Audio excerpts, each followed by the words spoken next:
গর্ত এখনও অনেকটা দূরে। সব রকম চেষ্টা এদের কাজে আসবে। এটিকে ধাক্কা দিতে হবে, এটিকে ঘোরাতে হবে, আর এটিকে বালির উপর দিয়ে হড়কাতে হবে। কিন্তু এদের গর্ত এখনও 70 মিটার দূরে। কিছু পিঁপড়ে গরমের কারণে এখনই মারা যাচ্ছে।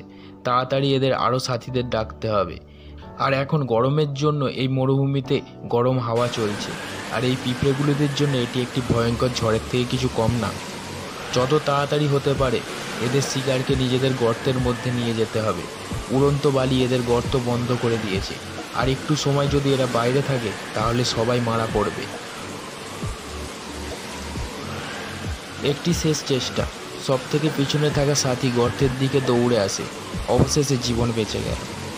আর মানুষের ব্যবহার যদি পরিবেশকে এইভাবেই বদলাতে থাকে, তাহলে আমাদের গ্রহের বেশিরভাগ জায়গায় এমনই রুক্ষ মরুভূমি হয়ে যাবে।